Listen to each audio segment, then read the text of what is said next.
नमस्कार साथियों, स्वागत है आपका एक बार फिर से हमारे इस शानदार YouTube प्लेटफॉर्म पे, जहां हम लोग लेके आए हैं आपके लिए एक ऐसी एनालिटिका सीरीज, एक ऐसी सीरीज जो आपके 2026 की यूपीएससी की तैयारी बहुत शानदार तरीके से कराने वाली है। हम लोग जो सीरीज लेके आए हैं जिसका नाम एनालिटिका सीरीज है, इसके अंदर अभी हमारा पोर्शन हिस्ट्री का चल रहा है। इससे पहले पॉलिटी, इससे पहले इको, ज्योग्राफी जैसे तमाम जो बड़े सब्जेक्ट और इंपोर्टेंट सब्जेक्ट हैं वो सारे पीवाईक्यू यहाँ पे कवर कराए जा चुके हैं। और आपसे ये उम्मीद की जा रही है कि अगर आप इस सीरीज का हिस्सा बने हैं तो निस्संदेह ही आपके साथ बहुत सारे क्वेश्चंस और उनके जो प्रॉब्लम्स आती हैं आप बच्चों को कि इसमें कौन सा सही करना है, कैसे सही करना है, वो सारी की सारी चीजें आपको यहाँ पे सही से समझने को मिल रही है। और उसी कंसेप्ट में हम लोग आगे बढ़ रहे हैं। और आज जो हम लोग टॉपिक लेकर चल रहे हैं उसके हमारा लेक्चर नंबर 6 है और ये टॉपिक हमारा चल रहा है इंडियन हिस्ट्री का। इंडियन हिस्ट्री के सीरीज में हम लोग एंशिएंट को पूरा कवर कर चुके हैं और एंशिएंट के बाद हम लोगों ने मिडिवल हिस्ट्री को पिकअप किया हुआ, जिसके ऊपर हमारा लेक्चर नंबर 6। तो अगर आप चैनल पर नए हैं तो चैनल को सब्सक्राइब करना ना भूलें। क्लास कैसे लगे हमें कमेंट में जरूर बताइएगा और क्लास को जितना ज्यादा से ज्यादा अपने दोस्तों तक शेयर कर सके उतना इसको शेयर कीजिएगा। Thank you so much. Class को स्टार्ट करते हैं। मैं डॉक्टर पंकज सारस्वत लेके आए हैं आपके लिए UPSC Analytica series for history 2026। तो सबसे पहले ये आपके सामने सारी की सारी बातें हैं। इसके लिए कौन सा टॉपिक चल रहा है, उसके अंदर टॉपिक के अंदर भी कौन सा टॉपिक चल रहा है ये भी हम यहाँ बता रहे हैं। प्रोविंशियल किंगडम्स हैं, मिडिवल इंडिया की यहाँ पे बातें हो रही है। और द मोस्ट इंपोर्टेंट पार्ट की जितनी हम लोग आपकी टेस्ट सीरीज लेके आए हैं वो सारी की सारी हमारे टेलीग्राम चैनल पे एकदम फ्री ऑफ कॉस्ट अवेलेबल है। सामने क्यूआर कोड है, इसको स्कैन करना है, डाउनलोड करना है। इसके अलावा कोई भी आपको ज्यादा इसमें मेहनत नहीं करनी है, इसको आप डाउनलोड करें, सारी की सारी आपको कैन सीरीज सामने देखने को मिलेगी। तो बिना समय खराब किए सीधा क्वेश्चन नंबर 1 पे आ जाते हैं। क्वेश्चन नंबर 1 कहता है, in the medieval India the designation मात्रा एंड पटाकिला वर यूज्ड फॉर, यानी कि मध्यकालीन भारत में जो दो पद हैं जिसका नाम है मात्रा और पटाकिला, ये किस चीज के लिए यूज किए जाते थे, इस पे आपको इसका आंसर देना है। तो यहाँ पे सीधी सीधी बात है, ये जो विलेज हेडमैन हुआ करते थे इन्हीं को ये दो पद दिए जाते थे, इसको हम लोग महात्रा और पटाकिला कहा करते थे। ग्राम प्रधान को दोनों पद दिए जाते थे जिसके अंदर वो टैक्स कलेक्शन से लेके बाकी सभी कामों के लिए जिम्मेदार व्यक्ति के रूप में माने जाते थे। यहाँ पे ऑप्शन बी करेक्ट है। क्यों करेक्ट है वो उसके सारे डिटेल्स आपको दे रखे हैं। इन डिटेल आपको पूरा का पूरा क्वेश्चन देखने को मिल जाएगा। क्वेश्चन नंबर 2 है, इनमें से किसने कृष्णा नदी की एक सहायक नदी के दक्षिण तट पर एक नया शहर बनाया था। जब भी हम लोग नए शहर की बात करें और खासकर साउथ इंडिया में जब हम लोग नए शहर की बात करते हैं तो हमारे सामने सबसे बड़ा नाम आता है, that is Harihar. Harihar first, यानी कि हम हरिहर प्रथम की बात करते हैं। जो हरिहर फर्स्ट थे, अगर इसको हम लोग समझ सके हैं कभी, तो हरिहर फर्स्ट ने बेसिकली एक नया राज्य बनाया था जिसका नाम हुआ करता था विजयनगर एम्पायर। विजयनगर जो बना था वही इसका करेक्ट आंसर है, इसको और डिटेल में पढ़ोगे तो। और विजयनगर जो एम्पायर हरिहर के द्वारा बनाया गया था, इसमें जिस वंश में उन्होंने काम किया था उसका नाम हुआ करता था संगम डायनेस्टी। और विजयनगर की स्थापना हुई थी 1336 में। इन दोनों दिल्ली सल्तनत के अंदर एक सल्तनत चल रही थी जिसका नाम हुआ करता था तुगलक वंश। तो तुगलक के समय पे साउथ के अंदर विजयनगर साम्राज्य बनाया था, हरिहर ने बनाया था। कृष्णा नदी की सहायक नदी के दक्षिण तट पर इसको बनाया गया था, 1336 में इसको बनाया गया था। ये इसकी कंप्लीट है जो आपको यहाँ पे आंसर के साथ भी देखने को मिल जाएगी। क्वेश्चन नंबर 3 आपके सामने, कंसिडर द फॉलोइंग पेयर्स। 15 का क्वेश्चन है कि इनमें से कौन सी जगह है और उनके कौन से नाम है वो करेक्ट है। हिंदी इंग्लिश सेम चीज रिपीट हो गई है, हमने को ज्यादा टेंशन लेनी नहीं है। इसमें हम लोग सीधा आंसर पे चलते हैं। इसका करेक्ट आंसर क्या होगा और क्यों होगा उस पर चलते। देखिए कि ये जो चंपक आई है आज का, बेसिकली यहाँ पे दे रखा है सेंट्रल इंडिया, लेकिन ये आज का है चंबा। आज का ये चंबा है। चंबा बोले तो हिमाचल प्रदेश। तो सेंट्रल इंडिया यहाँ पे बेशक लिखा हुआ है, लेकिन सेंट्रल इंडिया क्योंकि ये सब बातें हो रही है मिडिवल हिस्ट्री के टाइम पे। मिडिवल हिस्ट्री के टाइम पे इंडिया का जो ज्योग्राफिकल एरिया बहुत ज्यादा हुआ करता था, पाकिस्तान से लेकर अफगानिस्तान तक का हिस्सा इंडिया का पार्ट हुआ करता था, इसलिए हिमाचल प्रदेश को सेंट्रल इंडिया में माना जाता है और ये बिल्कुल करेक्ट है। चंबा जो है वो आज के हिमाचल प्रदेश में। दूसरा कह रहा है दुर्गरा जम्मू में, ये भी बिल्कुल करेक्ट है। जम्मू के अंदर दुर्गा नाम की एक जगह है, दुर्गा नाम की एक जगह है। लेकिन कुलूटा जो है वो मालाबार में नहीं है। कुलूटा का मतलब है कुल्लू, कुल्लू भी हिमाचल प्रदेश में है। तो ये वाला इसमें गलत है। ये दोनों इसके अंदर ठीक है, पहला ठीक है दूसरा ठीक है। तो इसमें आ जाएगा कि फर्स्ट एंड सेकंड करेक्ट है। Above the pairs are correctly match. तो यहाँ पे 1 और 2 या 2, तो इसमें correct answer would be 2 only, क्योंकि दो ही इसके अंदर ठीक है। आगे बढ़ते हैं अगले क्वेश्चन पे। इसकी डिटेल्स यहाँ पे दे रखी है, कौन से ठीक है और क्यों ठीक है उसके बारे में यहाँ पे कंप्लीट डिटेल आपको मिल जाएगी। क्वेश्चन नंबर 4 कहता है, विजयनगर के शासक कृष्णदेव राय कर व्यवस्था के संदर्भ में इन कथनों पर विचार कीजिए। Regarding the taxation system of the KDR Krishnadeva Raya the ruler of Vijayanagar consider the following statement.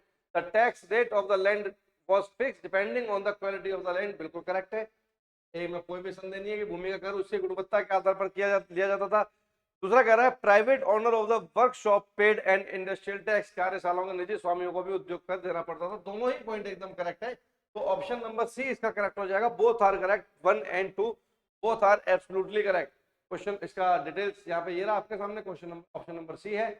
अगला क्वेश्चन आया था question number 5, which of the following was very important sea point in the Kakatiya kingdom. Kakatiya kingdom कहां पर था, कैसा था? मैंने आपको ये जब हम लोग खिलजी डायनेस्टी पढ़ रहे थे तब इन डिटेल कराया गया था आपको कि काकतीय क्या था, कहां था। वापस से आपको एक बार थोड़ा सा बता देते हैं कि काकतीय के टाइम पे क्या क्या चीजें थी। अगर आप हम इंडिया के साउथर्न पॉइंट को देखेंगे तो वारंगल एक जगह हुआ करते थे जहाँ पे काकतीय चला करते थे, और काकतीय के वो फेमस मैंने एक रूलर बताया था आपको जिनका नाम था प्रताप रुद्रदेव, उनकी यहाँ पे बात हो रही। तो क्वेश्चन ये था कि इनके समय पे सबसे इंपॉर्टेंट बंदरगाह कौन सी थी? करेक्ट आंसर हो जाएगा मोटोपल्ली।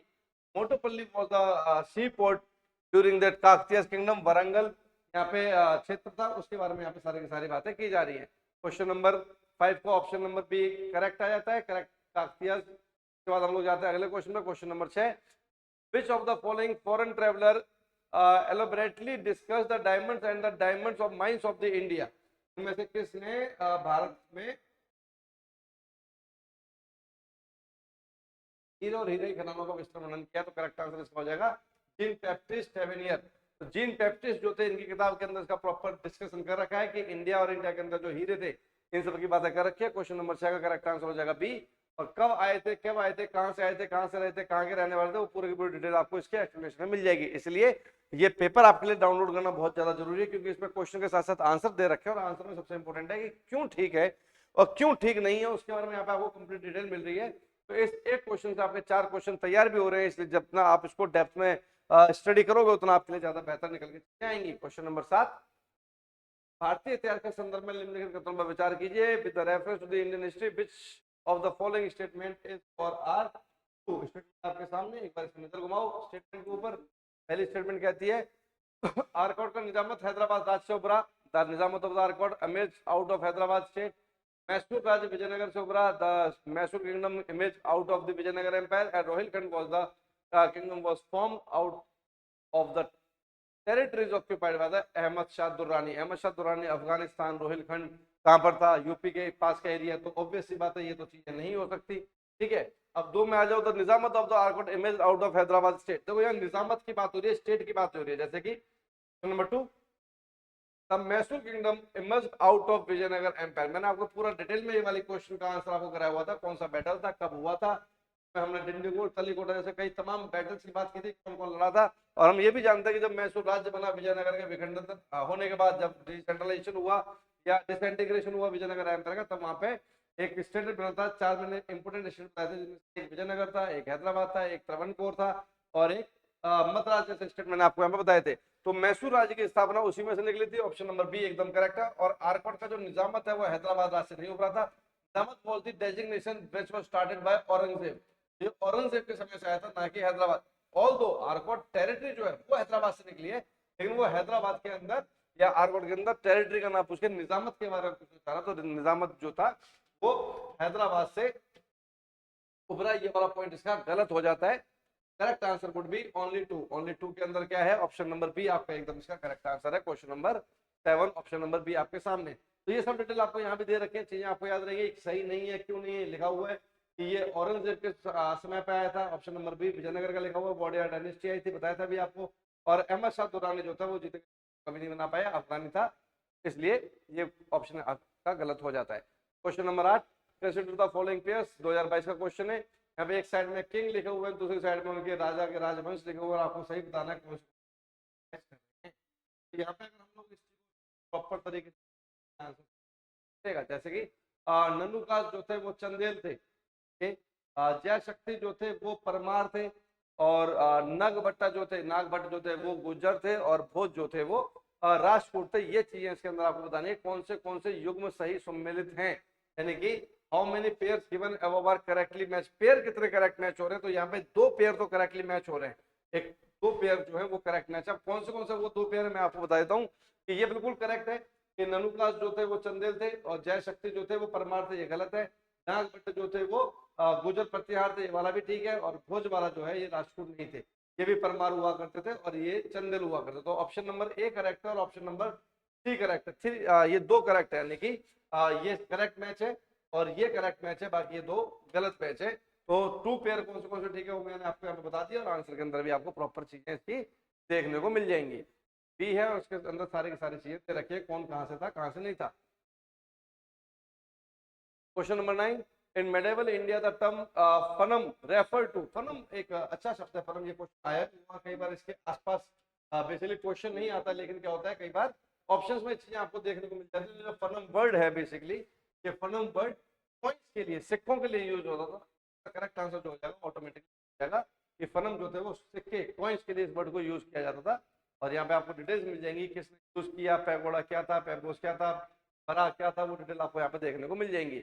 इसलिए बार बार कह रहे हैं कि इसको डाउनलोड कर देना आप, इसको डेप्थ में जाके आपके लिए बेहतर तरीके रिजल्ट सामने देखने को मिलेगा। मध्यकालीन भारत के निम्नलिखित शासकों में से किसने पुर्तगालियों को भटकल में किला बनाने की अनुमति दी? Who of the following ruler of the medieval India gave the Portuguese to build a fort at the Bhatkal?